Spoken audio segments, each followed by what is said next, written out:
Thank you, everyone.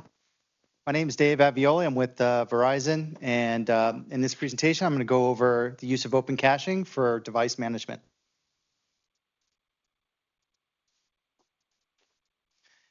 Again, my name is Dave Avioli. I'm a distinguished engineer for Verizon. I'm on the network integration planning team. I do caching and interconnects for Verizon's networks.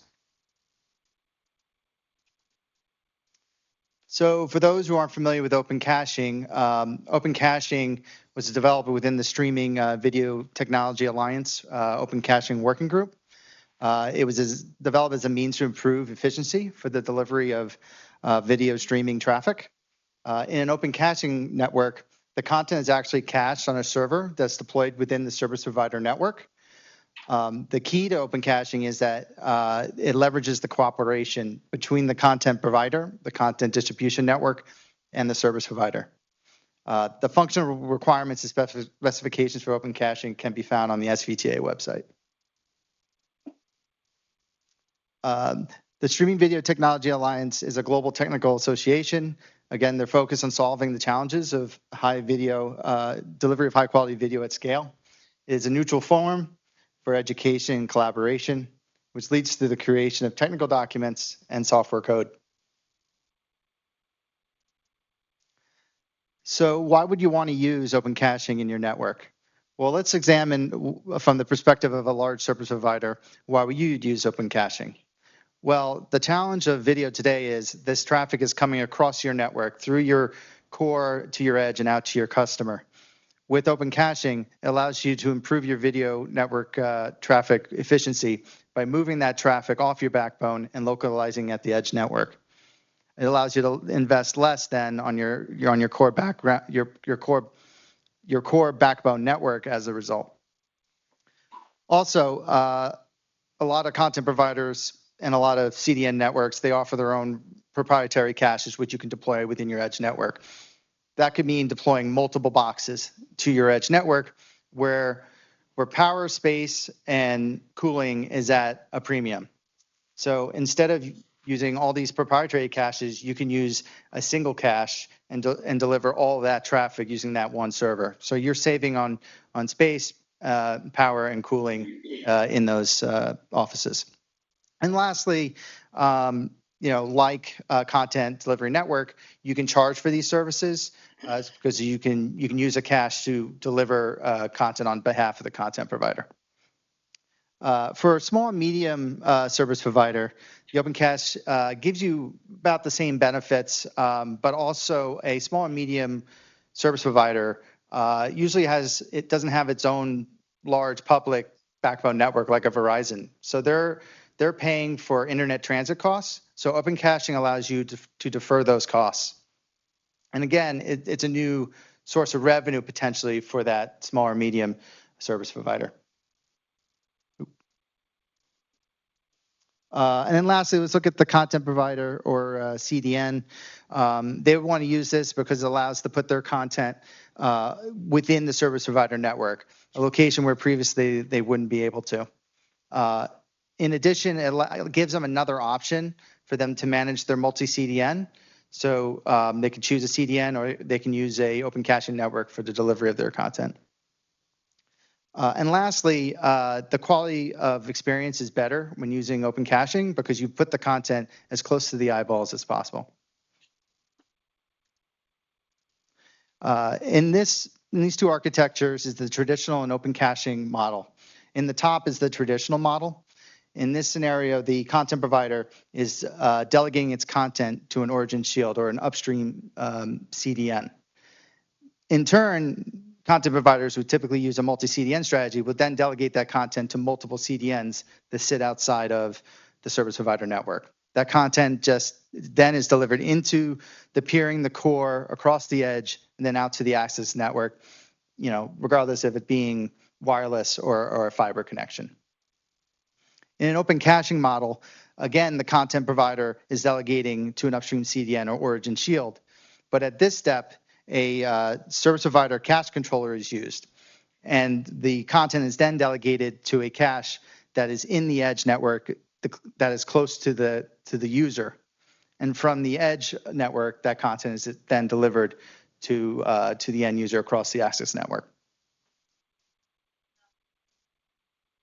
So now that we went over, how you would use open caching for video, you can also use open caching for the delivery of software.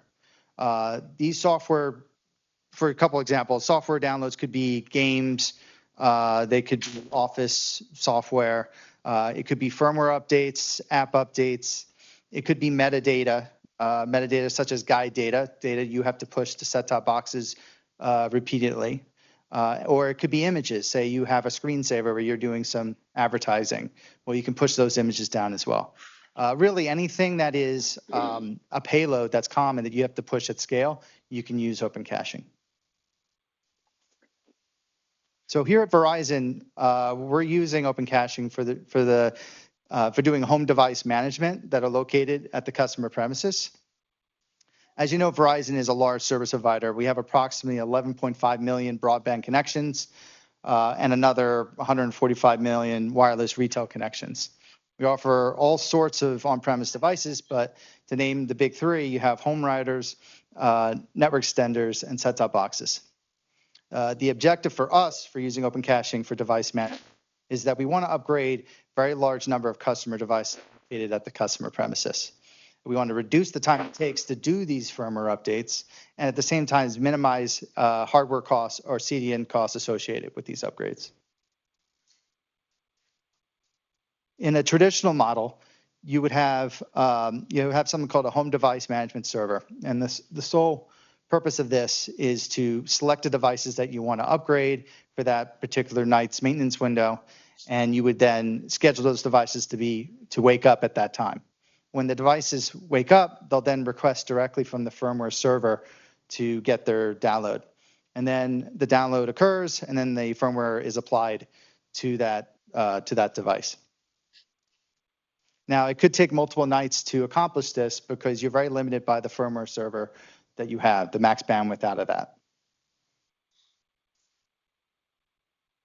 Now, when you use open caching for device management, again, you're using a home device management system. You've selected devices that you want to upgrade in that night to wake up and pull down that firmware.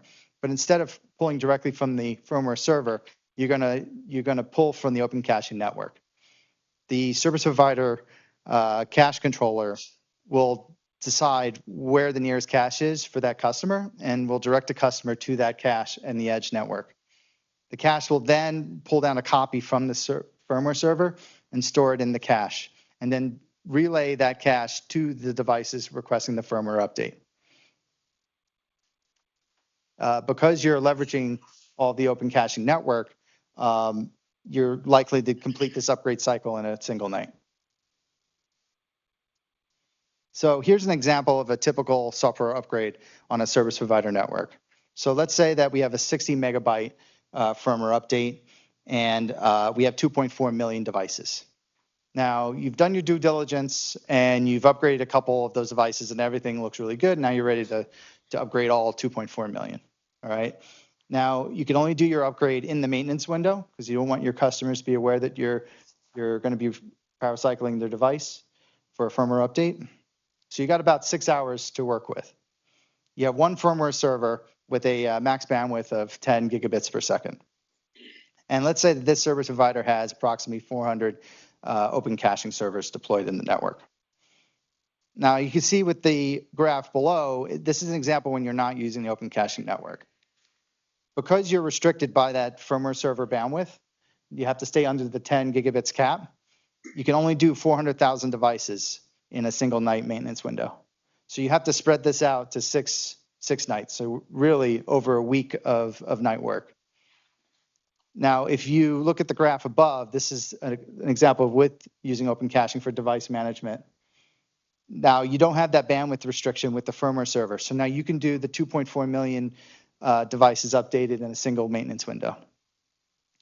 The benefit of this, obviously, is you're leveraging the capacity of open caching, where you previously did not. So you're spending less time doing upgrades, you're spending less time thinking about how you're going to do your upgrades. It allows you to get the new features and the fixes to market quicker, and at the same time, you're not investing on firmware servers, so you're keeping costs low. And I'm reminded that open caching can be used for all sorts of devices located at the customer premises. So you have the home routers here, but you also have set-top boxes, smart televisions, streaming devices. But really, you can also do any Internet of Things devices that you've sold or needed support in the customer premises. So in conclusion, we know that open caching can be used for video, but it can also be used for software delivery, specifically for device management. It scales very well for large deployments. You can operations benefits by allowing them to have faster upgrade cycles by using open caching. It can give you savings in network equipment, servers, and third-party CDN services. Any device that regularly needs software updates can benefit from using open caching. If you'd like to learn more about open caching, read about the specifications, the RFCs, or want to participate in SVTA, you can go and visit their website. And of course, if you have any questions, let me know or speak to my colleague. And thank you for your time.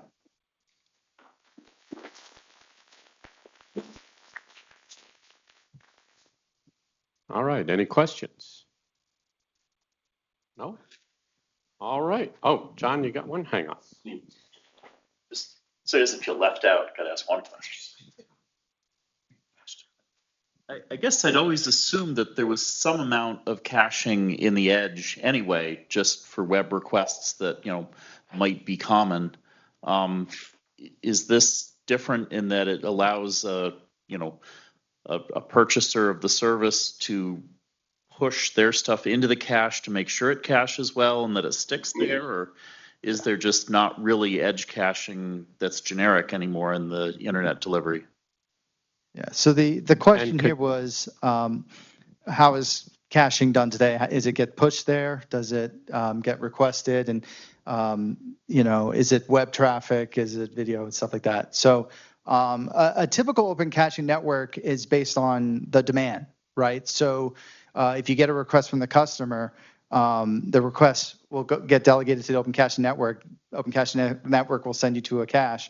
Cache will then pull down a copy if it doesn't have it, store it on the cache, and will remain on the cache for, how many days until it ages out, and deliver to the end user. So that's typically how it works. Now, if you know that you have a big event coming, like, hey, I'm going to do a firmware update for 2.4 million devices, or if you have a launch of a popular TV show or episode that is going to get a lot of eyeballs for video, you do what's called pre-warming. You can push that content down and have it cached ahead of time.